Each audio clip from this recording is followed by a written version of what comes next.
Exactly. And just raw talent. Raw talent. Yeah. And also going beyond the raw talent. Like, how are you continuously improving yourself? Bensoul wakes up and plays guitar for an hour. After that, he goes for dance class. After that, he goes for voice lessons. Yeah. And it takes that level of humility to know, I am Bensoul, I'm a superstar, but I still have to rehearse. Yeah, for sure. Bensoul sits down with songwriters, and that's the kind of consistency, the kind of discipline. Bensoul goes to the gym, he works out, because he knows when he goes and performs at a stage, he has to be tip-top in performance. And that's the kind of raw hunger, desire, talent that we're looking for. Oh, wow. He adjusted it. William, getting when Bensoul was here the last time, he told me, and he's like, it's not yet finalized, but I'm going to be signed on to Sauti Soul. Yeah. What was, and then, of course, the pandemic happened, and then he got onto Sauti Soul, and then we found out, during the album release, Midnight Train, which still trying to recover from that. All right. And then we had all of this great stuff has happened. Yeah. What was this process like for you as Soul Generation? Was it an easy sort of thing to say, okay, we're going to get him on board? Right.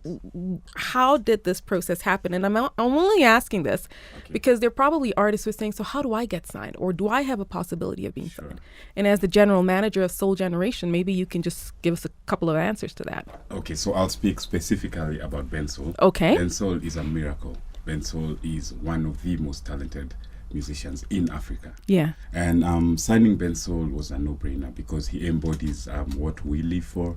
He's a multi-talented instrumentalist. He's a vocalist. He's just a beautiful all-round person.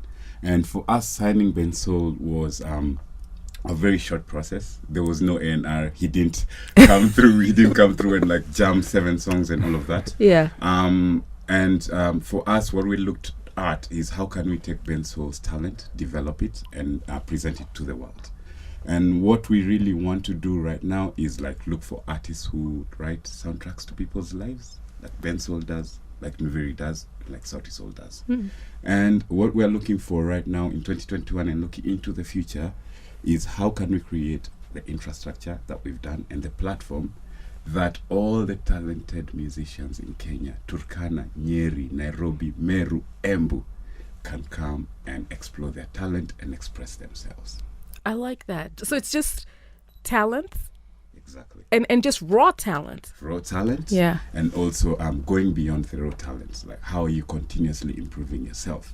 Bensoul wakes up and plays guitar for an hour. After that, he goes for dance class. After that, he goes for voice lessons. Yeah. And it takes that level of humility to know, I am Bensoul, I'm a superstar, but I still have to rehearse. Yeah, for sure. Bensoul sits down with songwriters, and that's the kind of consistency, the kind of discipline. Bensoul goes to the gym, he works out, because he knows when he goes and performs at a stage, he has to be tip-top in performance. And that's the kind of raw hunger, desire, talent that we're looking for. Oh wow! Yeah. Oh wow! Oh, that alone, that alone. You're just like, this is all that you do. Yes. This is music. You've made it a business. You've made it a lifestyle. You've made it's everything right now. Yeah. Now I don't think a lot of people knew that. They're probably, Bensoul does what he does. And it seems easy, but I like that. And of course, it's management, because management looks at, like you're saying, developing and how you can go to the next level. Thank you so much for telling us this. So, tumekuwa tukiangalia pale Bensoul and the manager from Soul Generation wanaongea mambo yake. Mimi wangalia wasanii, wewe ni msanii umeanza, unajituma kidogo kwa game, uko na talent, lakini kidogo una realize hausongi, una realize kuna watu wenye wewe unawadharau, unaangalia kama hawana talent, wanapata interviews au ndio wanapata shows, au ndio wako all over. Unashindwa nini endelea hapa? You wonder really, like, I'm even sure kuna watu wewe mwenyewe unajua unaangalianga watu wako na talent noma, but hawendi mahali na huwezi jua ni kwa nini, but huwezi explain. Let me explain to you something that you need to get to know today. They are talented, but they are not working hard. Unajua, talent is only 5%. 85% ndio sasa hiyo strategy, ndio hiyo hard work. Unajua, inaekwa pale, because once you know your goals as an artist, lazima kuwe na goals. lazima ujue sasa hizi goals unataka kuziachieve, unajua, then unaziwekea time frames, unajua nataka niziachieve in 3 months, nataka niachieve hii in 6 months, then you start coming up with strategies on how to achieve these goals in that specific time, and now you look for resources. Umecheki, that is the best way to go ahead. Imagine mtu kama Bensoul anamka asubuhi, anachapa voice classes kidogo, warming, and kuchapa madance whatever zake kidogo, anatoka hapo anachapa nini routines za kila aina, anachapa gym kidogo because anajua afaende kwa show kama ako fit, apaka fit, unajua kama msanii na bado is healthy. Atoke hapo ajishughulisha na maybe songwriting kidogo, unacheki. I mean, he's always on his grind, pushing. Wewe pale nyumbani unafanya nini? Umesainiwa, wewe ni msanii, uko na mad talent, the best talent, unajua, that you believe. Jiulize, wiki kisha umefanya ngoma ngapi?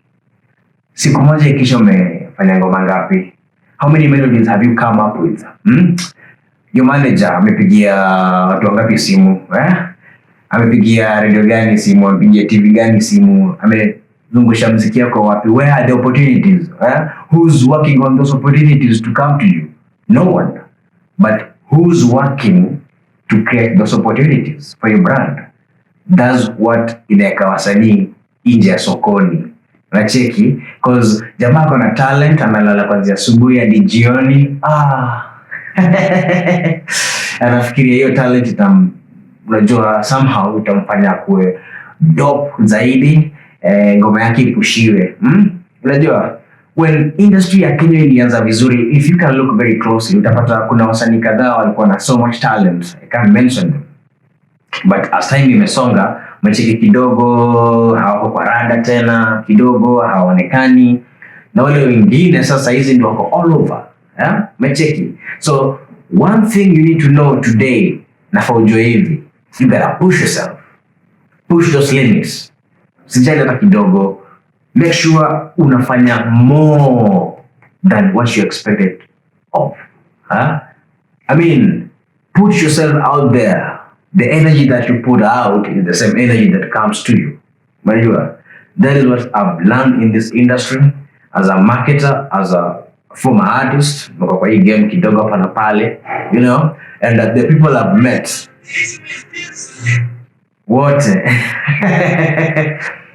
and the people that I've met wote wako na polisi moja: I'm gonna succeed by all means necessary. Sijali inakujaje, inakuja saa ngapi, lakini itanipata nikiwa kwa shamba, nikiwa sokoni. Wacheki, yes, you have to put yourself out there, otherwise customize ijua, unajua. So kama ni social media, go hard on the social media. Wacheki, make sure that you have best pictures, make sure you have good videos, unajua, on the specified, unajua, make sure your content is out here. Usichelewe hata kidogo. Kama ni manager, unajua, make sure you have something coming up for your clients, unajua. After all those things, I mean, usijifunge hata kidogo. Nataka maybe label ifanye kila kitu, you wanna be that superstar, which is good, and we are all getting there. Unajua, being the superstar in the room, all the lights on you, all the lights ziko kwako, I mean, macho zote ziko kwako, you're commanding the next step. I mean, everyone follows whatever you're doing, whatever you're saying, and you know, it's quite a privileged time place person ya kuwa. Lakini kabla ufike hapo, you gotta put in the work.